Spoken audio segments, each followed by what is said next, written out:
where you give them a chance to talk, and that's really where you learn, what you're trying to get to within the account, which is where are their pain points, and what can we do to help them.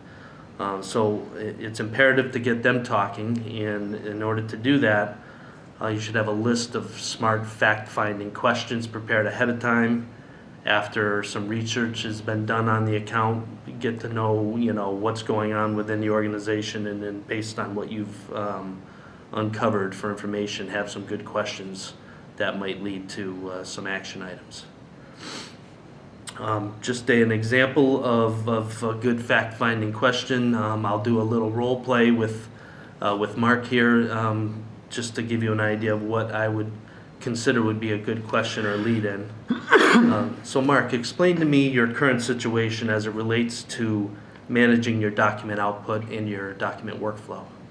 Well, Scott, currently we have about 20 copiers, of which we are connected. Some are connected and some are not. We probably have about 100 printers and some fax machines. We do some scanning of documents on our connected devices back to our desktop, where we can store the documents in SharePoint. Still have a lot of paper-based workflow within the organization, though. Okay. So what are some of the challenges that you see with your current environment? My staff spends a huge amount of time supporting help desk calls for printers. We recently had a staff reduction, so it's hard to get to everything on a daily basis. Also, our costs related to toner seem to be increasing at an alarming rate. I have no real ability to control or track the amount of money being spent on print or the volumes on those printers. Okay.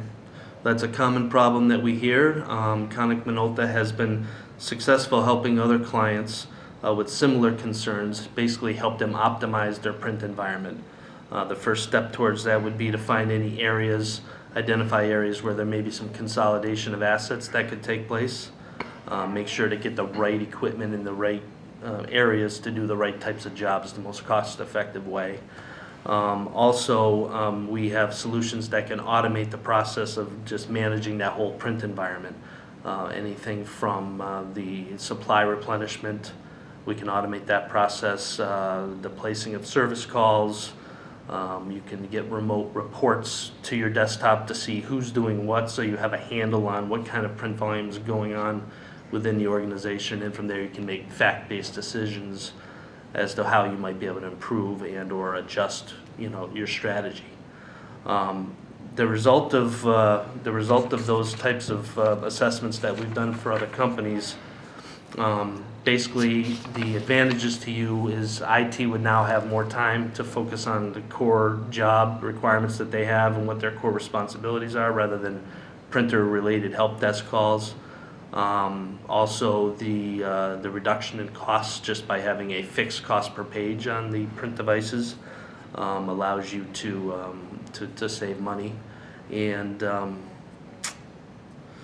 basically just the whole optimization strategy of making sure the right jobs get to the right machines so that your uptime is increased.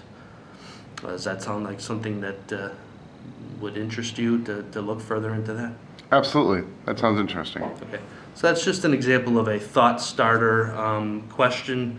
Try to identify some pain points and then follow it up with, without giving too much information, with an idea of what we've been able to successfully do in other places, which would lead to action plan later in the sale call. Other example discovery questions might be, what are your technology goals for the upcoming year? Who is your current vendor? And can you rate your satisfaction with them? 1 being on the low side, 5 being on the high side. When does your current contract expire? When selecting a partner to work with, what is your main decision-making criteria, and can you rank that criteria? And has the budget already been approved for this project? Can you explain the steps in your decision-making process? Who else is involved? And who has the ultimate decision-making authority? Those are all good questions that allow you to prepare yourself for the next step within the sales cycle. At that point, what you'd want to do is summarize the meeting as it winds down based on everything that you've heard, test to make sure you got a good understanding, and then close for the next steps. So in my previous scenario where we had talked about an assessment, the next step would be to come back with your OPS specialist to understand what goes into the assessment, what tools are used, what strategies are involved, and get their buy-in to take the next step at that point, and hopefully be off and running to a sales cycle. That's about it. Thank you.